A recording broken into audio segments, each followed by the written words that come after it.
നമസ്കാരം, കല്ലൂസ് കോസി കിച്ചണിലേക്ക് എല്ലാവർക്കും സ്വാഗതം. ഇന്ന് നമുക്കൊരു പനീർ കറി ഉണ്ടാക്കിയാലോ. ഇതാ പനീർ കൊണ്ട് നമുക്ക് അതിനാവശ്യമായ സാധനങ്ങൾ ഇതാ. ഉള്ളി കഴുകിയെടുത്തിട്ട് മുറിച്ചെടുക്കാം. ഉള്ളി, തക്കാളി, ഞാൻ 2 പച്ചമുളക് ഇടുന്നുണ്ട്, ഒരു കഷ്ണം ഇഞ്ചി, ചെറിയൊരു വെളുത്തുള്ളി, ഇതെല്ലാം നമുക്ക് അരിഞ്ഞെടുക്കാം.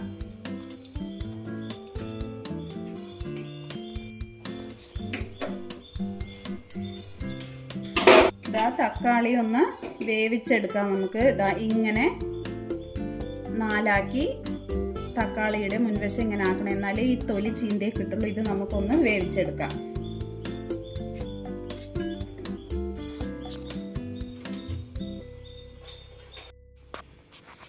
ഇതാ കാഷ്യൂനട്ട് ഞാൻ ഒരു 4-5 എണ്ണം എടുത്ത് വെള്ളത്തിലിടുന്നുണ്ട്. ഇത് നമുക്ക് ലാസ്റ്റ് അരച്ചിട്ട് കറി ചേർക്കാനുള്ളതാണ്. ഇതവിടെ ഇരിക്കട്ടെ. നമുക്ക് അപ്പോഴേക്കും ഇതെല്ലാം അരിഞ്ഞെടുക്കാം.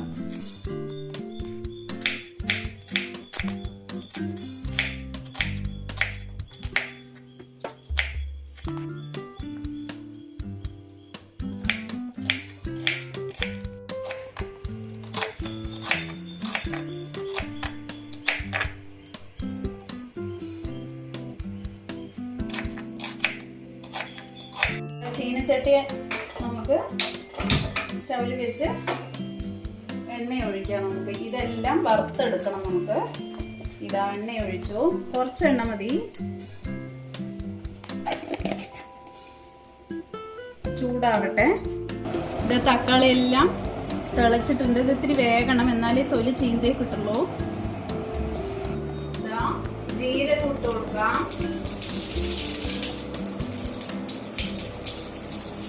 കുരുമുളക്,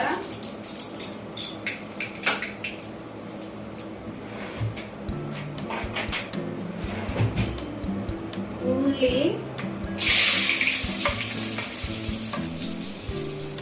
പച്ചമുളക്, 2 വെളുത്തുള്ളി ചെറുത്, കുറച്ച് ഇഞ്ചി, ഇതെല്ലാം നല്ലപോലെ വറുത്തെടുക്കാം.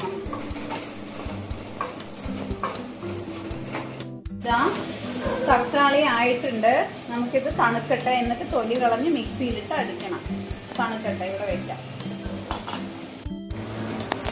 ഇതാ ഉള്ളിയും വെളുത്തുള്ളിയും ഒരു 2 പച്ചമുളക് ഇട്ടത് ഏകദേശം ആയിട്ടുണ്ട്. നമുക്കിതിലോട്ട് മുളക് പൊടി ഇടാം. ആവശ്യത്തിന് മുളക് പൊടി ഇട്ടാൽ മതി.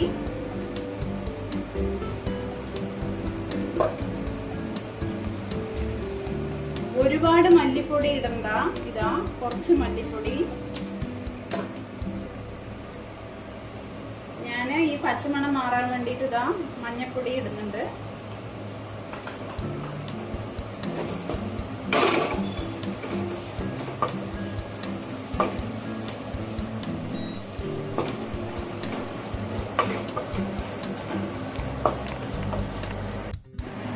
ഇതാ നമുക്ക് ഉള്ളി വറുത്ത് റെഡിയായത് പ്ലേറ്റിലോട്ട് മാറ്റി വെക്കാം. പ്ലേറ്റിലോട്ട് മാറ്റിയ ശേഷം ഈ ചീനച്ചട്ടിയിൽ തന്നെ ഈ പനീർ വറുത്ത് നമുക്ക് കുറച്ച് വറുത്തെടുക്കാം. ഈ പരുവത്തിലാണ്. ഇത് തണുക്കട്ടെ. അപ്പോഴേക്കും നമുക്ക് ഈ പനീർ കുറച്ച് നെയ്യിട്ട് വറുത്തെടുക്കാം.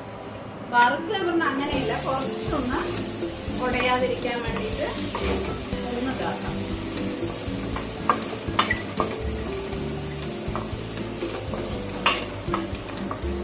ഇതായി ഇങ്ങനെ തൊലി കളഞ്ഞ് എടുക്കണം തക്കാളി. ഈ തൊലി നമുക്ക് അരയ്ക്കുമ്പോൾ പറ്റില്ല.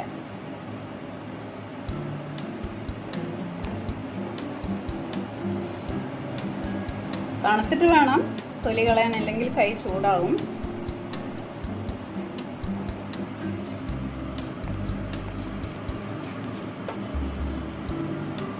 തക്കാളി അരച്ചെടുക്കാം.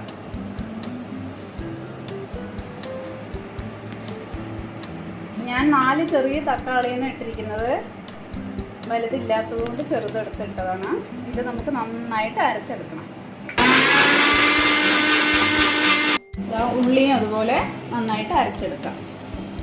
ഉള്ളിയുടെ കൂടെ ഞാൻ കാഷ്യൂനട്ട് ഇടുന്നുണ്ട്. അത് കുറച്ചല്ലേ ഉള്ളൂ. അപ്പോൾ ഇത് വഴറ്റിയ ഉള്ളിയല്ലേ, അതുകൊണ്ട് ഇതിൻ്റെ കൂടെ തന്നെ ഞാൻ ഇട്ട് അരയ്ക്കുന്നത്. പനീർ നമുക്ക് എടുത്ത് മാറ്റിയിട്ട് തക്കാളി കുറച്ച് വഴറ്റിയെടുക്കാം. ഇത് തക്കാളി ഒഴിച്ച് വഴറ്റിയെടുക്കാം.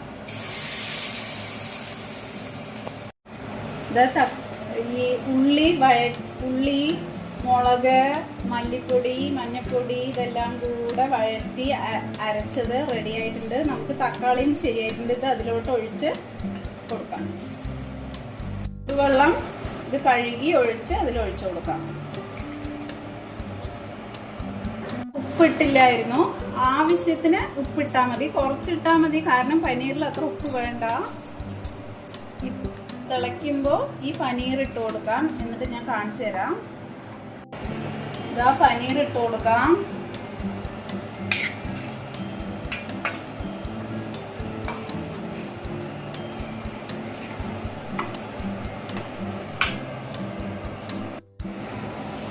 പനീർ ഏകദേശം ആയിട്ടുണ്ട്. നമുക്ക് ലേശം നെയ്യിട്ട് കൊടുത്ത് ഇതാ കുറച്ച് ഇഞ്ചി ഇട്ട് ഒരു മണത്തിന് വേണ്ടിയിട്ടാണേ. പകരം ഞാൻ പാലാണ് ഒഴിച്ചു കൊടുക്കുന്നത്.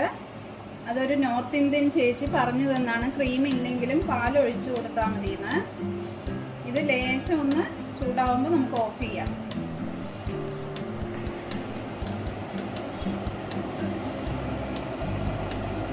ഇതൊരു ഭംഗിക്ക് വേണ്ടി നമ്മൾ ഒരു മുളക് പൊടി ഇട്ട് പെട്ടെന്ന് ഓഫ് ചെയ്യണം.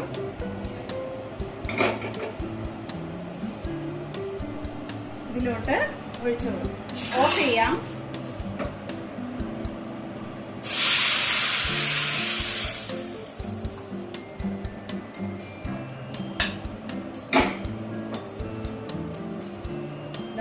മല്ലിത്തഴ ഇട്ട് കൊടുക്കാം.